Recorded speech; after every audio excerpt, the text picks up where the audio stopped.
Bathroom पनि बनाउनुहोस्, पैसा पनि बचाउनुहोस्। यदि तपाईं आफ्नो घरमा बाथरुम बनाउँदै हुनुहुन्छ भने कस्ट सेभिङको लागि यो भिडियोलाई चाहिँ सेभ गर्न नछुटाउनु होला। आज कुरा गरौँ तपाईले घरमा बाथरुम बनाउँदा कसरी बजेटमा चाहिँ ध्यान दिन सक्नुहुन्छ। कस्ट सेभिङको नम्बर 1 टिपमा पर्छ बाथरुमलाई स्मल र सिम्पल नै राख्नुहोस्। यदि तपाई कम बजेटमा नै बाथरुम बनाउँदै हुनुहुन्छ भने यो स्टेप तपाईको लागि एकदमै इम्पोर्टेन्ट हुन्छ। नम्बर 2 भनेको तपाईले प्लम्बिङ लेआउटलाई पहिले नै प्लानिङ गर्नुस् र एकदमै सिम्पल राख्नुस्। प्लम्बिङ लेआउटलाई पहिले नै प्लानिङ गरेर बाथरुम बनाउँदा पछि आउने समस्याहरूबाट पनि बचाउन सकिन्छ। यसरी तपाईले बाथरुम बनाउँदा पनि र पछि लाग्ने खर्च पनि बचाउन सक्नुहुन्छ। र नम्बर 3 तपाईले एउटा मात्रै फ्लोर ड्रेन बाथरुममा प्रयोग गर्नुहुन्छ। मल्टिपल ड्रेन्स राख्दा प्लम्बिङको कस्ट बढ्न जान्छ। त्यसैले तपाईले कम बजेटमा बाथरुम बनाउने हो भने एउटा फ्लोर ड्रेन राखेर बाथरुम बनाउन सक्नुहुन्छ।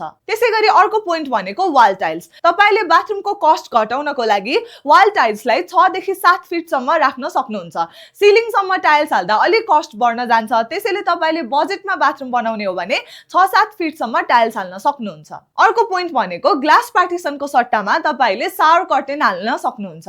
र लास्टमा आउँछ फिटिङ्सको कुरा। तपाईले बजारमा थुप्रै ब्रान्डको स्यानिटरी फिटिङ्सहरू पाउन सक्नुहुन्छ।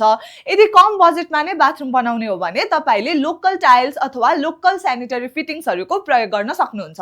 नेपाली बजारमा पनि कम पैसामा पनि एकदमै राम्रो क्वालिटीको स्यानिटरी फिटिङ्सहरू पाउन सकिन्छ। यसको लागि तपाईले मटेरियलको बारेमा मज्जाले बुझ्नु पर्ने हुन्छ र मार्केट पनि बुझ्नु पर्ने हुन्छ। सेवा एपले तपाईलाई बाथरुम बनाउँदा बजेटमा कसरी बनाउने र कसरी फिटिङ्सहरू छान्ने भन्ने कुरामा कम्प्लिट गाइड गर्छ। त्यसैले यदि तपाई पनि बाथरुम बनाउने र पैसा पनि बचाउने सोच्दै हुनुहुन्छ भने आजै सेवा एपलाई कन्ट्याक्ट गर्न सक्नुहुन्छ र इन्ट्रेस्टेड हुनुहुन्छ भने कमेन्टमा इन्ट्रेस्टेड लेखिदिनु होला।